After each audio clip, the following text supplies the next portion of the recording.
What's going on, guys? It's DST bringing you another audio commentary, and today, by popular demand for my last video, I'll be talking about some of the new releases that are coming out within this year, the next few months, and maybe a few here and there from maybe a few months ago or maybe even a year ago. But as all of you know, 2011 was a big year for gaming. They had a lot of great titles coming out, like Assassin's Creed Revelations, Battlefield 3. I regretfully say Modern Warfare 3 came out too.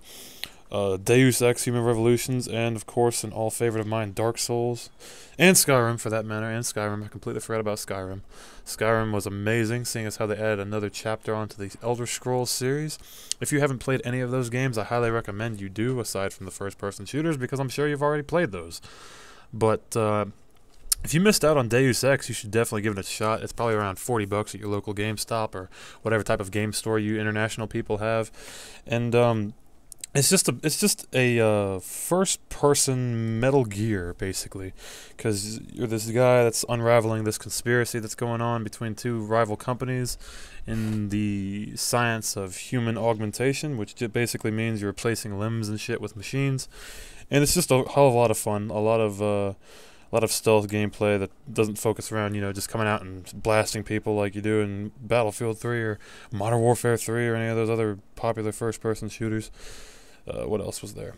Assassin's Creed Revelations was great. It was a great ending to Ezio's story. I'm sorry if that's a spoiler, but basically it ended his life. If you didn't know it was a spoiler, then you need to get with it, because you've seen Assassin's Creed 3 coming out with a new character, so you have to know that Ezio has been deceased, or has died, whatever you want to call it. And of course, we have Skyrim. Like I said, a great extra chapter to the Elder Scrolls series. We haven't seen a chapter added on in such a long time, since Oblivion for the PlayStation 3 and Xbox 360. Both great, both of the Elder Scrolls titles were great. Skyrim was just a little bit better in terms of graphics and gameplay. Oblivion was great for the time that it came out. And of course we have Dark Souls, the game I'm showing you currently, and the game I've been hooked on since my friend Oregon Aviator told me to get it, and I just can't seem to put it down. It's just a hell of a lot of fun. If you have some spare cash and you're trying to find something that's a little different from the first-person shit you've been playing lately, I highly recommend you choose Dark Souls and give it a shot. And if you like, you can play with me. Just add my PSN. Shoot me up on here with a PM or comment, whichever works, and tell me if you're going to add me or not, and I'll see if I can get to you. Alright, now that I've talked about those guys, let's get on to the games that have come out this year. Maybe not all of them, but just the ones I've actually enjoyed, the ones that I'm actually looking forward to, and all that good stuff. Up first is Borderlands 2. Borderlands 2 was a great add-on from the Borderlands 1 story. It featured 4 new characters you can play as, along with the original 4 as NPCs that you could find along the way. A lot more weapons, a lot of variety. It's kind of like Fallout, only a hell of a lot sillier, because they have a lot of great dialogue in the game. It makes you laugh every now and then, and overall it was just a great experience. Like I said, it was just a lot of fun. I don't know what else I can say about that, really. What was there? I mean, if you enjoyed the original 4, then it's definitely something to look forward into getting, because it'll end the I don't think it'll end the story, because here's a small spoiler alert. If you don't want me to tell you, go ahead and mute the video for the next 10 seconds. But Borderlands 2 has a climactic ending, and it kind of shows that there will be a Borderlands 3 probably. But anyway, moving on to the next one. Next one I got was Dishonored. Dishonored. Basically, Dishonored was made by Bethesda Softworks, aka the same people that made kick-ass games such as Skyrim, Oblivion, Fallout New Vegas, Fallout 3, all of those awesome sauce RPGs that you enjoy playing. Now, Dishonored is a bit different from those usual RPGs that Bethesda makes, because for those of you that have played Rage, then you'll notice that Dishonored is pretty much similar to Rage. However, for those of you that did not enjoy Rage, what I think Bethesda was doing is they were coming back with a title to bring them out of that slump, because everyone was disappointed with Rage, or not everyone, but there were a lot of people disappointed with Rage, and I think they're trying to get people's hype back up with Dishonored, and they certainly got my interest into it, seeing as how it was like a first-person assassination type deal. It's kind of like, I don't know, Assassin's Creed had a baby with Rage, and then the baby just rapes everyone repeatedly by humping their leg. But it was just a fucking awesome game overall. I just beat it recently. I think it's longer than Rage, but not by much, because for those of you that played it, you'll notice that Rage is quite a short game, and the ending is very, very shitty in the fact that it kind of leaves you hanging at the end. You don't know what's next. You don't know if they're going to make another one. You don't know what the hell the deal is with what happens at the end. So it's just something that, if you haven't played Rage yet, I'd suggest you go play that before you play Dishonored. It doesn't really matter. It just you'll know what I'm talking about when I say that Dishonored is a lot like Rage. But anyway, so I highly recommend both of those games, Borderlands 2 and Dishonored. They're a hell of a lot of fun. A lot of good shit out there that differentiate from the norm, which is Call of Duty and Battlefield and other first-person shit that everyone just seems to be hooked on nowadays. Alright, let's move on to some games that I'm looking forward to coming out. The first one on the list is Assassin's Creed 3, which will be dropping this month sometime, I believe. October 30th, if the commercial on TV is correct. And it's going to add a new character to the series. It's set in the American Revolution. And you've got some historic characters that the main character is going to be siding with, such as George Washington. I believe John Adams is in there. And, of course, the infamous battle with the Redcoats and the British and all that good stuff. So it's definitely something that differentiates from the original Assassin's Creed series, because most of them were somewhere in Europe, I believe. Yeah, okay. They were in Europe. This one is the first one to be set in an American setting. With one of the new capabilities on Assassin's Creed 3 that I noticed is that when you see the trailer, you'll notice that I think his name is Connor, the protagonist, is like jumping across trees and shit. You are now allowed to jump on trees and go on branches and make stealth kills from them a lot more easier, since it's going to be mostly in the woods, you know, next to the towns and all that good stuff. Some towns are going to be featured, such as Boston, and I believe New York is going to be in there too. Some historic towns that they'll just add into the game. And they're adding in a lot of new weapons, such as his iconic tomahawk, which I believe has an it has an engraving in the blade of the Assassin's Creed emblem, like the A that you always see throughout the series. I believe it has that in the center of the tomahawk. Now, as far as the hidden blades, he's now able to take the hidden blade out of his little wrist thing, I believe, and he can use it as a weapon there, or he can just stab people with his wrist normally. Another thing that I thought was funny was that he's going to be using muskets with bayonets at the end. I don't know if you'll be able to shoot them. I'm sure you will, but I see him making a few assassinations with a bayonet at the end of a musket from some of the trailers I've watched. If you haven't watched them, I suggest you go check them out. They're amazing. And like I said, I'm really looking forward to it, because I've been hooked on the Assassin's Creed series ever since the first one.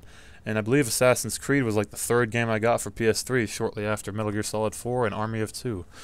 So that was a first game for me, or one of the first games for the PS3 that I initially bought. Next one on the list, Black Ops 2. Everyone's talking about Black Ops 2. Big names are putting out info left and right, coming out of their ass and ears about Black Ops 2. What the hell is going to be in it? What kind of kill streaks are in it? What kind of classes are you going to have? What's the story going to be like? What's the gameplay going to be like? Is there going to be some, bullshit in this game like there was in Black Ops and Modern Warfare 3? There's so many questions and so much shit coming out before the game is even initially released. So much information is being leaked, and so many big-name commentators are just spewing it out of their ass, trying to get us informed, and it's just like, Jesus, chill out. We gotta wait for the game to come out before we can actually make an assumption on the creator classes, the gameplay, everything, all that bullshit.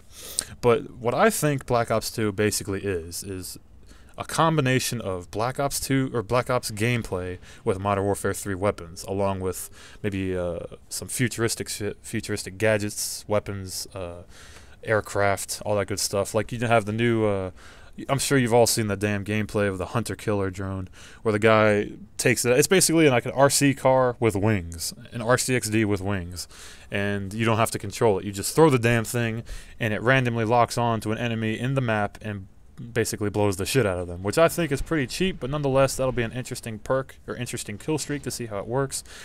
And I'm sure I'm going to get annoyed as hell about it. But moving on to the next thing, there was the whole creator class system that they're implementing, the new creator class system, the 10-point system, where they're going to be using you get to spend points on weapons, attachments, perks, secondary frag grenades, blah blah blah blah, and you only have 10 points per creator class. So basically, you might not have a secondary weapon like you always had in the other games. You can choose not to have a secondary weapon and amp up your primary and have like these other perks in the background, have like a kill streak that you're really into.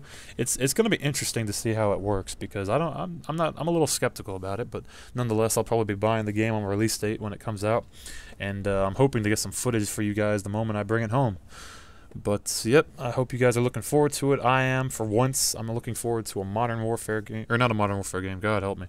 I'm looking forward to a Call of Duty game. And this is the first time I've actually looked forward to a Call of Duty game since Modern Warfare 2 was announced. Because Modern Warfare 2, as I'm sure all of you know, was my favorite. I didn't exactly agree with Black Ops. I didn't really like the gameplay. The whole Treyarching system about shooting around corners and shit, curving bullets like Wesley Gibson, that was just a pain in the ass. I didn't really agree with that. I didn't really play it that much. As a matter of fact, I don't think I went past First Prestige when I initially bought the game. So I just became so irritated with it. But like I said, I'm going to give Black Ops 2 a chance. I'm looking forward to it. It's got a nice amount of shit that I really think I'll like.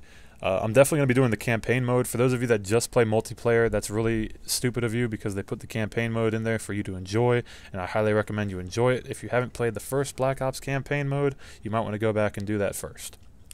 Next game, Hitman Absolution. I don't know when this is coming out, but I'll have to check. But Hitman Absolution looks absolutely gorgeous from what I've seen so far. Ever since I got done with Hitman Blood Money, I've been looking forward to another Hitman in the series, and they finally put one out. So I'm definitely going to get that game as well. One thing I was disappointed with was that they didn't put Hitman Blood Money, or Silent Assassin for that matter, on the PSN store. I mean, they put Metal Gear Solid 1 on the PSN store, they put Siphon Filter 1 on the PSN store, they put Twisted Metal 2 on the PSN store, but they did not put any of the Hitman series games. Hell, they even put Need for Speed Most Wanted, like the original, on the PSN store, which I believe is the single greatest Need for Speed game ever to be created. I don't know if that's because that was the first one I played, or just because I really enjoyed it, because I don't normally like racing games, and that one just caught my attention instantly. But getting back to Hitman Absolution, I really enjoyed the whole concept from Hitman Blood Money, where you could customize your weapons, put silencers, put extended clips, laser sights, flashlights, scopes, blah blah blah blah, on a variety of weapons such as his signature 45s, an MP5, M4 assault rifle, and a WA2K sniper rifle. And there might be some others, like a shotgun in there in the mix somewhere, but those were the primary weapons I used most of the time. Those were a lot of fun to use, because I thought it was really cool the way they implemented that whole customization system on a PS2 game. I believe that was the first PS2 game I actually saw something like that be put into a game, and I really enjoyed it. I really enjoyed Silent Assassin 2, even though there wasn't any customization. You just kind of picked up what you got, and that was pretty much it. Silent Assassin, I believe, had a hell of a lot more levels in it than Blood Money, but nonetheless, I still prefer Blood Money over all of them. Contract, Silent Assassin, both. I prefer Blood Money over both of them. And I'm hoping Hitman Absolution will not only have a lot of levels, but it'll still have that same level of customization, if not more. And I'm sure they're going to add a hell of a lot more cool features like they initially did from the transition between Silent Assassin and Blood Money. Alright, and the last game that I'm here to talk about today that I just kind of saw the other day was Far Cry 3. And I didn't play any of the initial Far Cry games. I just saw this one, and it looked pretty cool, because it looks like a combination of Dead Island and Fallout 3. And I'm just like, wow, that sounds like a pretty badass combination. It's basically like a survivor, or a survival game in the jungle with all these territorial gangs, terrorists, and shit like that. And it just looks like an overall fun time, hang gliding. You can customize your weapons like what was it? You could customize weapons in Fallout New Vegas, I believe, but to an extent. But in here, you can put like silencers on MP5s, red dot sights, and shit like that. It looks pretty cool. I'm definitely gonna give it a shot, even though I haven't played the first three, or the first two rather, because this one's the third one. But that one comes out in December, I believe. And in order, I believe it goes Assassin's Creed 3, Black Ops 2. Like I said, I don't remember where Hitman is, and then Far Cry 3. So I'm hoping I'll have, you know, the budget to afford all four of those once the time comes. But for the time being, I'm just going to take it easy and just get one at a time and see what I can do with that. I'm probably not going to get any of the signature editions, just because to me that seems like a waste of money.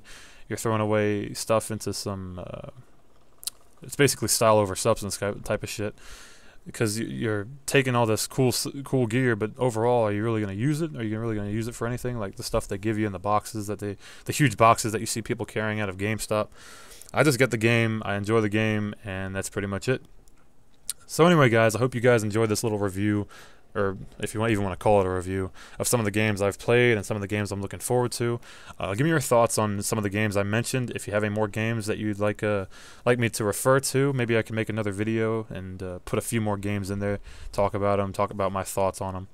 And hopefully we can get this channel back to where it was originally without me being in such a slump. So anyway, guys, hope you enjoyed this video. If you haven't already, please subscribe, and always hit that like button if possible, because it really helps me out. It really spreads my name around, because I'm still an up-and-coming channel, and I'm still looking for a lot of support. And I appreciate the support you guys are giving me. So until next time, guys, this has been DST, and I'm out. Peace.